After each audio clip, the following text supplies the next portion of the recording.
Hello दोस्त, good evening. आप सब कैसे हैं? मैं आशा करता हूँ कि आप सब अच्छे और स्वस्थ होंगे। मैं पीएसएल यूट्यूब चैनल की तरफ से फ्रांसिस हेम्ब्रम आप सभी का स्वागत करता हूँ। नया क्लास, नया टॉपिक, नया टाइम, नया सेशन के साथ। जो भी मेरे चैनल पर नए हैं, आप सब मेरा चैनल को सब्सक्राइब करें, बेल आइकन प्रेस करें और लाइक करें, जैसे कि मेरा हर नोटिफिकेशन सबसे पहले आप तक पहुंच जाए। आज का टॉपिक है यूजीसी नेट, जेएसएससी और पेपर वन से संबंधित सभी प्रश्न उत्तर इसमें टच करता है, जो कि ये बहुत ही महत्वपूर्ण है। तो आज का इस सेशन को हम स्टार्ट करते हैं। आप लोग पेन कॉफी लेकर साथ में बैठ जाइएगा और मेरा क्लास लेते समय मैं तो हमेशा कहता रहता हूँ कि अगर मेरे क्लास जब भी आप कीजिएगा तो पेन और कॉपी साथ में लेके बैठिए। कोई ऐसा टॉपिक बताएं जिसे आपको नोट्स करने की जरूरत पड़े तो आप उसे नोट कर सकते हैं। चलिए ज्यादा बात ना करते हुए हम चलते हैं अपनी क्लास की ओर। आज का पहला प्रश्न है, प्रश्न संख्या 1, जोखिम पूंजी से क्या तात्पर्य है? मतलब जोखिम पूंजी से आप क्या समझते हैं? इस क्वेश्चन को इधर उधर करके पूछ सकता है, तो आप लोग समझ लीजिएगा। ऑप्शन ए, उद्योग को उपलब्ध कराई गई अल्पकालीन पूंजी। ऑप्शन बी, नई उद्योग को उपलब्ध कराई गई दीर्घकालीन प्रारंभिक पूंजी। ऑप्शन सी, उद्योगों को हानि उठाने समय उपलब्ध कराई गई निधियां। ऑप्शन डी, उद्योगों के प्रतिस्थापन एवं नवीनीकरण के लिए उपलब्ध कराई गई निधियां। तो इन चार ऑप्शन में से आपका सही उत्तर कौन सा होगा? तो आपका सही उत्तर हो जाएगा ऑप्शन नंबर बी, नई उद्योग को उपलब्ध कराई गई दीर्घकालीन प्रारंभिक पूंजी। चलिए बताएं, जोखिम पूंजी का तात्पर्य ऐसे पूंजी से है जिसमें धन का निवेश ऐसे उद्यमियों के लिए है जिनके प्रतिष्ठान में पूंजी शुरुआती अवस्था तथा खतरों वाले व्यापार के लिए दीर्घकालीन व्यवस्था के रूप में दी जाती है। ठीक है। बीसीएफ किसी भी संस्था के लिए जो धन दिया जाता है उसकी शुरुआत के लिए होता है। यह शुरुआत सामान्यतः नई वो उच्च तकनीकी उद्योग के लिए होती है, जैसे बायोटेक्नोलॉजी, आईटी, मोबाइल, इंटरनेट आदि। ठीक है। तो आप इस सब कॉपी पेन लेके नहीं बैठिएगा तो इस सब आप नोट्स नहीं कर पाएंगे और दिमाग में नहीं रहेगा। चलिए अगला प्रश्न को देखते हैं। प्रश्न संख्या 2, सीमांत स्थायी सुविधादार तथा डेविल बैग और सऊदी देता है। पद बंद कभी कभी समाचार में आते रहते हैं। उनका प्रयोग किसके संबंध में किया जाता है? ठीक। ऑप्शन ए, बैंक कार्य। ऑप्शन बी, संचार नेटवर्किंग। ऑप्शन सी, युद्ध कौशल। और ऑप्शन डी, कृषि उत्पादक की पूर्ति एवं मांग। तो इसमें आपका सही उत्तर कौन सा हो जाएगा? इसमें आपका सही उत्तर हो जाएगा ऑप्शन नंबर ए, बैंक कार्य हेतु। ठीक है। सीमांत स्थायी सुविधा दर एक ऐसी दर है जिस दर पर बैंक सरकारी प्रतिभूतियों के आधार पर रिजर्व बैंक से ऋण लेता है। यह दर वर्ष 2011 से प्रभावी हुई है। निवल मांग और सावधि देयताओं का संबंध सांविधिक तरलता अनुपात से होता है। ठीक है। चलिए अगला सवाल देखते हैं। प्रश्न संख्या 3, शाखा रहित क्षेत्र में व्यावसायिक संवाददाताओं, बैंक साथी के सेवाओं तथा लाभार्थियों को कौन सी सुविधा प्राप्त होती है? एक नंबर, यह लाभार्थियों को अपने गांव में अपने सहिया और सामाजिक सुरक्षा लाभ प्राप्त कर योग्य बनाती है। नंबर 2, यह ग्रामीण क्षेत्र में लाभार्थियों को धनराशि जमा करने हो आहरण करने योग्य बनाती है। तो इन दो कथन में कौन सा सही होगा? ऑप्शन ए में केवल एक, ऑप्शन 2 में केवल 2, ऑप्शन सी में एक और दो दोनों, और ऑप्शन डी में ना तो एक और ना ही दो। तो इसमें आपका सही उत्तर कौन सा हो जाएगा? हाँ, इसमें आपका सही उत्तर हो जाएगा ऑप्शन नंबर सी, एक और दो दोनों। ठीक है, चलिए आगे और चलते हैं अगला प्रश्न की ओर। प्रश्न संख्या 4, भारतीय अर्थव्यवस्था के संदर्भ में निम्नलिखित में से कौन से संवैधानिक आरक्षित आवश्यकताओं का उद्देश्य है? एक, केंद्रीय बैंक को बैंकों द्वारा निर्मित की जा सकने वाली अग्रिम राशि पर नियंत्रण रखने की क्षमता प्रदान करना। 2 नंबर, बैंकों में जनता की जमा राशियों को सुरक्षित तो तरल रखना। 3 नंबर, व्यवसाय बैंकों को अत्यधिक लाभ कमाने से रोकना। 4 नंबर, बैंकों को दिन प्रतिदिन की आवश्यकताओं को पूरा करने के लिए पर्याप्त कष्ट नकदी रखने को बंद करना। तो ये जो कथन दिया हुआ है, इन कथन में कौन सा कथन सत्य है, कौन सा सही है? ऑप्शन ए केवल एक, ऑप्शन बी एक और दो, ऑप्शन सी 2 और 3, ऑप्शन डी 1 2 3 4 सभी। तो इसमें आपका सही उत्तर कौन सा होगा? आप लोग कमेंट कीजिए। तो इसमें आपका सही उत्तर हो जाएगा option number A, option number A केवल एक।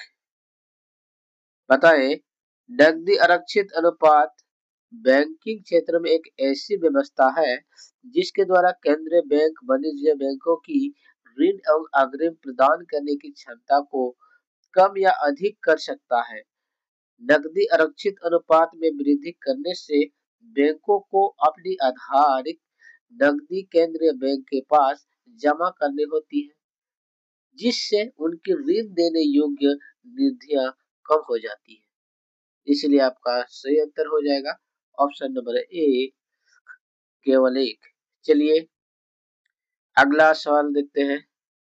प्रश्न संख्या 5, किसी अर्थव्यवस्था में यदि ब्याज की दर को घटाया जाता है तो वो क्या कहलाता है? कैसे समझ में आएगा? ए, अर्थव्यवस्था में उपयोग से आय घटाएगा। ऑप्शन बी में सरकार के हर संग्रह को बढ़ाएगा। ऑप्शन सी में अर्थव्यवस्था में निवेश व्यय को बढ़ाएगा, और ऑप्शन डी में अर्थव्यवस्था में कुल बचत को बढ़ाएगा। तो इसमें आपका सही उत्तर कौन सा हो जाएगा? तो इसमें आपका सही उत्तर हो जाएगा ऑप्शन नंबर सी, अर्थव्यवस्था में निवेश ब्याज को बढ़ाएगा। यदि किसी अर्थव्यवस्था में ब्याज की हर दर घटाई जाती है तो ऐसे में अर्थव्यवस्था में निवेश ब्याज को बढ़ावा मिलेगा। ठीक है, चलिए अगला सवाल की ओर चलते हैं।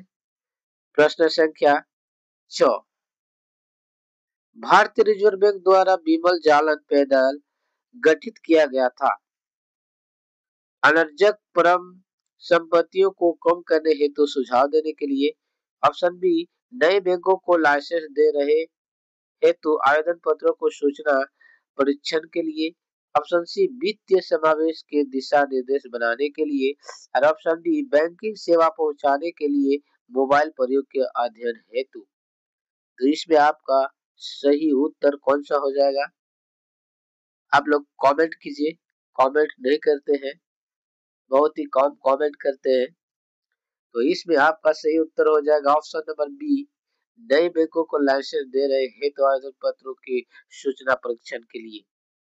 बताएं कि भारतीय रिजर्व बैंक द्वारा गठित विमल जालन कमेटी ने 25 फरवरी 2014 को अपनी रिपोर्ट पेश की। अपनी रिपोर्ट में कमेटी ने नए बैंकों का लाइसेंस देने हेतु आवेदन पत्र के सूक्ष्म परीक्षण के लिए निर्देश दिया। कमेटी के अन्य सदस्य भारतीय रिजर्व बैंक की डिप्टी गवर्नर उषा थोट्टा, सेबी के पूर्व अध्यक्ष सीबी भावे व रिजर्व बैंक के केंद्रीय बोर्ड के निदेशक नचिकेता मोर थे। ठीक है, तो आप लोग नोट करते जाइएगा तो बहुत ही अच्छा होगा, जिससे आपको बहुत सारा प्रश्न का हल मिल जाता है इसमें। तो आप लोग थोड़ा ध्यान से पढ़िएगा, ध्यान से देखिएगा, इसको नोट करते जाइएगा तो आप ही के लिए फायदामंद रहेगा। चलिए अगला प्रश्न देखते हैं। प्रश्न संख्या 7। ग्रामीण अस्थान विकास कोष का सृजन किसके अधीन किया गया है? ऑप्शन ए भारतीय Reserve Bank, option B NABARD, option C कृषि मंत्रालय और ऑप्शन डी ग्रामीण विकास मंत्रालय। तो इसमें आपका सही उत्तर कौन सा हो जाएगा? आप लोग कमेंट कीजिए। तो इसमें आपका सही उत्तर हो जाएगा ऑप्शन नंबर बी नाबार्ड। ग्रामीण अवस्थापन कोष का सृजन नाबार्ड के अधीन किया गया है। इस कोष के द्वारा नाबार्ड सूक्ष्म वित्त प्रदान करता है। ठीक, चलिए नेक्स्ट क्वेश्चन, अगला प्रश्न को देखते हैं। प्रश्न संख्या 8। प्रश्न के अंत में 7वें केंद्रीय वेतन आयोग के विषय में निम्नलिखित कथनों में से कौन एक असत्य है? ऑप्शन ए डॉक्टर मनमोहन सिंह ने 7वें वेतन आयोग के गठन का अनुमोदन 4 फरवरी 2014 को किया। Option number B Ashok Kumar Mathur आयोग के अध्यक्ष नियुक्त किए गए। ऑप्शन नंबर सी 3 वर्षों में आयोग अपनी रिपोर्ट प्रस्तुत करने के लिए आदेशित है। ऑप्शन नंबर डी 1 जनवरी 2016 से आयोग की स्थितियां लागू होगी। तो इन 4 विकल्प में से कौन सा कथन असत्य है, जो सही नहीं है? तो इसको आपको चुनना होगा। इसमें आपका सही कौन सा होगा? तो चलिए इसमें आपका सही उत्तर हो जाएगा ऑप्शन नंबर सी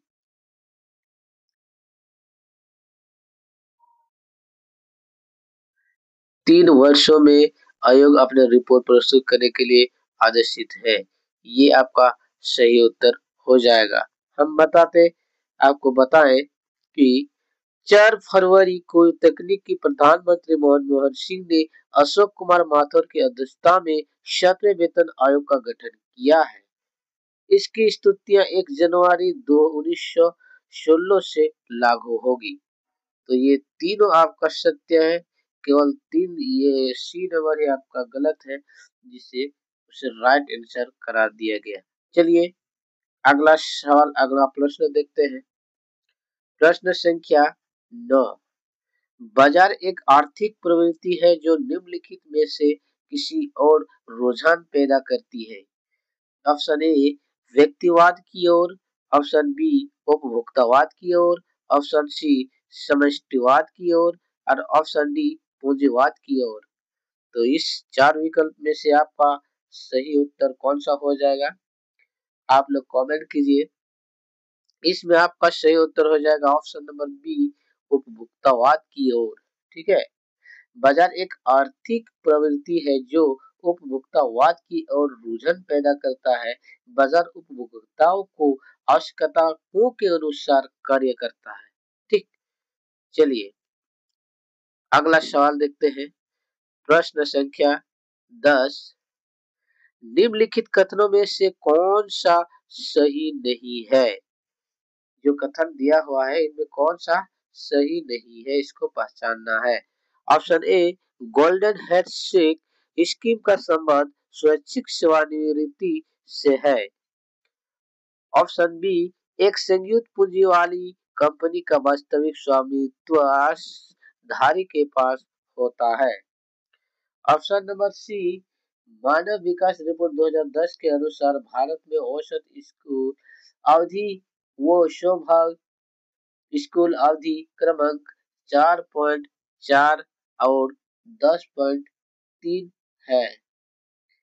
लास्ट प्रश्न, last option number D, Bharat के जनसंख्या प्रक्षेपण के संदर्भ में आयु भूकंप अवधारणा का संबंध है बाल आयु जनसंख्या से। तो इसमें आपका सही उत्तर हो जाएगा ऑप्शन नंबर डी, जो बिल्कुल गलत है। भारत के जनसंख्या संक्षेपण के संदर्भ में आयु भूकंप अवधारणा का संबंध लगातार बढ़ती जनसंख्या से है, न कि बल आयु और जनसंख्या से। ठीक है, तो इसलिए इसका आपका गलत है, ये आपका राइट आंसर हो जाएगा ऑप्शन नंबर डी। तो चलिए, आज का क्लास, आज का सेशन यही तक था। आप जितना प्रश्न पत्र देखे इसको रिपीट कीजिए, इसको याद कीजिए। फिर हम लोग मिलते हैं अगले क्लास में। अगले लाइव क्लास में हम फिर इसी तरह से टॉप प्रश्न क्वेश्चन लेकर आएंगे। आप लोग मेरे साथ जुड़े रहिएगा, मेरे चैनल को सब्सक्राइब कीजिएगा, बेल आइकन प्रेस करके रखिए ताकि मेरा हर नोटिफिकेशन आप तक पहुंच जाए, जो मेरा हर क्लास आप मिस ना करें। और मेरा क्लास आप लोग को अच्छा लगे तो प्लीज लाइक करना ना भूलें और शेयर करते रहिए। चलिए, आज इतना ही बात करते हैं, फिर हम लोग अगले क्लास में ऐसे ही बातें करेंगे। तो अभी मैं आपसे विदा चाहता हूँ। धन्यवाद।